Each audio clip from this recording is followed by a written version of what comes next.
800 kilometre लंबी अरावली पहाड़ी को अब काट दिया जाएगा, क्योंकि कहा गया है कि जो पहाड़ियां कम ऊंची हैं उन्हें काट दिया जाएगा। अरावली पहाड़ी जो है वो 93% ऐसी पहाड़ियां हैं जो 100 मीटर से कम नीचे है। भैया वहां तो दुनिया की सबसे पुरानी पहाड़ है, 250 साल पुरानी पहाड़ है, वहां पे उसके 93% पहाड़ों को काट कि हमें भी शेड्यूल 6 दो, कि जब तक हम परमिशन न देंगे कि कौन सा पहाड़ खोदना है, कहाँ पे माइनिंग करनी है, कहाँ होटल बनाना है, कहाँ इंडस्ट्री बनाना है, यहाँ सेंट्रल का नियम नहीं चलेगा, शेड्यूल 6 चलेगा। अब पूर्वोत्तर भारत के लिए रिजर्वेशन, पूर्वोत्तर भारत के लिए, पूर्वोत्तर भारत भी बहुत पिछड़ गया, असम, मेघालय, त्रिपुरा, मिजोरम, वो सब एरिया पिछड़ गए थे, तो उनके लिए भी शेड्यूल 6 रख दिया गया। अब शेड्यूल 6 क्या कहता है, सुनो ध्यान से, अल्लाह नहीं करोगा कोई, तो अभी संप्रभुता मेरे ही हाथ में है। यहाँ ये राज्य काफी पिछड़ गए थे और यहाँ पर खनिज संपदा, नेचुरल रिसोर्सेज बहुत ज्यादा थे। इन लोगों का कहना था कि हमारा संविधान में हमारा विदोहन कर दिया जाएगा, बड़ी कंपनियों को भेज देंगे, हमारा जनसंख्या कम है तो संसद में हमारा प्रतिनिधि नहीं रहेगा, कहीं हमारी कोई बात नहीं सुनेगा, तो हम तो बर्बाद हो जाएंगे।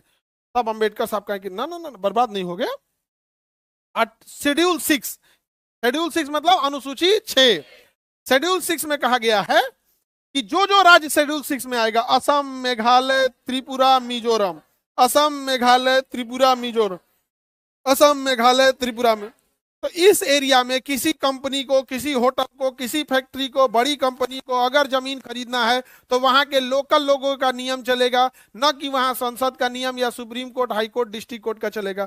वहां के लोकल लोग अगर इन्वायरमेंट क्लियरेंस देंगे तो चलेगा, अदरवाइज में नहीं चलेगा। अब बताइए, वहां का जंगल आज भी सुरक्षित है पूर्वोत्तर का, वहां के खनन आज भी सुरक्षित है, बचा के कौन रखा है, शेड्यूल 6। ऐसे ही जम्मू कश्मीर में, लद्दाख में सबसे ज्यादा खनिज है, लेकिन लद्दाख में बर्फ है और वहां सबसे ज्यादा सेंसिटिविटी है, बहुत ज्यादा खनन हो जाएगा, बहुत ज्यादा अगर प्रदूषण होगा, फैक्ट्रीज लगने लगेंगी, होटल खुलने लगेगा, इंडस्ट्रियलाइजेशन होगा, यहाँ का बर्फ पिघलेगा, कंपनियां अपना पैसा कमा के लेके चली जाएंगी, वहां के रहने वाले वैसे ही बर्बाद हो जाएंगे जैसे आज धनबाद और झरिया के लोग वहां पे कोयला निकालने के बाद जो आग लग गया है, वहां के आदिवासी आज मर रहे हैं, बड़ी कंपनियां पूछने नहीं जाती है। तो यहां भी जरूरी था शेड्यूल 6। पिछले 4 साल से सोनम वांगचू यहाँ आर्टिकल शेड्यूल 6 मांग रहे थे कि हमें भी शेड्यूल 6 दो, कि जब तक हम परमिशन न देंगे कि कौन सा पहाड़ खोदना है, कहां पे माइनिंग करनी है, कहां होटल बनाना है, कहां इंडस्ट्री बनाना है, यहां सेंट्रल का नियम नहीं चलेगा, शेड्यूल 6 चलेगा। 4 साल तक उस इंसान की कोई बात नहीं सुनी। लेकिन अगर नेपाल में प्रोटेस्ट हुआ तो वहां के बच्चे भी थोड़ा उग्र हो गए, उन्होंने भी प्रोटेस्ट किया, उनके ऊपर वही धारा लगा दिया गया जो आतंकवादियों के ऊपर लगता है, नेशनल सिक्योरिटी एक्ट, काट के जयपुर की जोधपुर जेल में रख दिया गया। हम भीड़ तंत्र वाले लोग को कोई मतलब नहीं बना है कि वो इंसान इस देश के लिए क्या किया था, वो इंसान इस सेना को ठंड में रहने के लिए टेंट दिया था जहां सेना का नेटवर्क नहीं चल रहा था, दुनिया में पहला लाईफाई बना के दिया, वाईफाई नहीं लाईफाई बना के दिया, इतनी ज्यादा इनोवेशन किया, उसके ऊपर 3 इडियट मूवी बनी है। 3 इडियट मूवी में जो वहां पर रणछोड़ दास छांचड़ बना होता है आमिर खान, वो कोई और नहीं, वो सोनम वांगचू है जो आज जेल में है इस भीड़ तंत्र में। समझ में आ गया? भारत में भीड़ तंत्र में यही होता है, बस खुश रहिएगा आप लोग और कुछ नहीं। क्या वो इंसान जेल में क्या मांग रहा था, शेड्यूल 6 क्या मांग रहा था, उसे आरोप लगाया गया कि देशद्रोही है, चाइना से मिला हुआ है, ये है वो है, एनएसए लगा, कहां चल गए, खत्म कहानी। क्या मांग रहे थे, शेड्यूल 6, क्या गलत मांग रहे थे, आज देखिएगा बर्बाद हो गया। शेड्यूल 6 में न रहने का नतीजा देखिए, 800 किलोमीटर लंबी अरावली पहाड़ी को अब काट दिया जाएगा, क्योंकि कहा गया है कि जो पहाड़ियां कम ऊंची हैं उन्हें काट दिया जाएगा। अरावली पहाड़ी जो है वो 93% ऐसी पहाड़ियां हैं जो 100 मीटर से कम नीची हैं। संसद ने कहा है कि जो 100 मीटर से कम नीचे है, जो 100 मीटर से ऊंचाई कम है, 100 मीटर का मतलब होता है, आपका समझिए कि 3 मीटर का एक तल्ला होता है, 3 मीटर का एक तल्ला, यानी 30 तल्ले से नीचे जो पहाड़ होगा। तो यार भैया वहां तो दुनिया की सबसे पुरानी पहाड़ है, 2.5 करोड़ साल पुरानी पहाड़ है, वहां पे उसके 93% पहाड़ों को काट दिया, पहाड़ को काट दिया जाएगा, क्योंकि शेड्यूल 6 में नहीं है।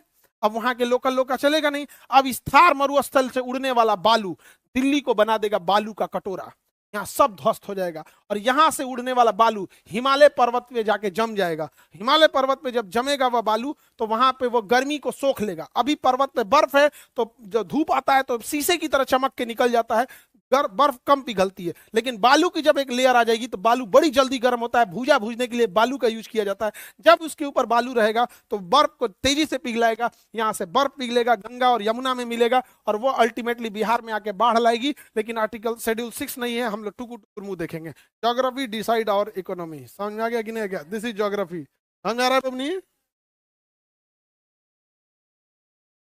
Any problem? आप लोग को समझ में आता है? तो बताइए शेड्यूल 6 अच्छा है कि नहीं है? तो चारे राज्य को सोना मांगचू क्या मांग रहे थे? शेड्यूल 6, शेड्यूल 6 ये भी नहीं किया किसी को। गया जेल में तो जेल में गए, हम लोग को क्या मतलब है? नहीं समझे? हम लोग में क्या भीड़ तंत्र में क्या खराबी होती है? भीड़ चाहती है उनके लड़ाई, उनके लिए कोई लड़ाई लड़े, लेकिन भीड़ तंत्र की खराबी, वो फंसेगा तो भीड़ उसके लिए नहीं आएगी। समझ में गया? दिस इज भीड़ तंत्र। आगे बढ़ जा। उनको घोषित कर दिया क्या चीज? देशद्रोही। नहीं समझे? हम लोग भी ज्यादा बोलेंगे तो हम लोग को भी घोषित कर देगा।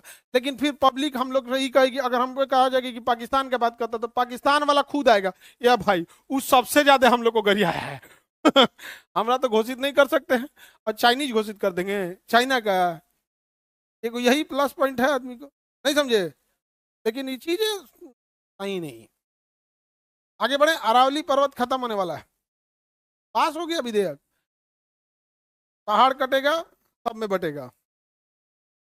आगे बढ़ते। पूर्वोत्तर समझ में आ गया? पूर्वोत्तर शेड्यूल 6 समझ में आ रहा है? बाबू अभी तो हम संविधान में प्रवेश भी नहीं किए हैं।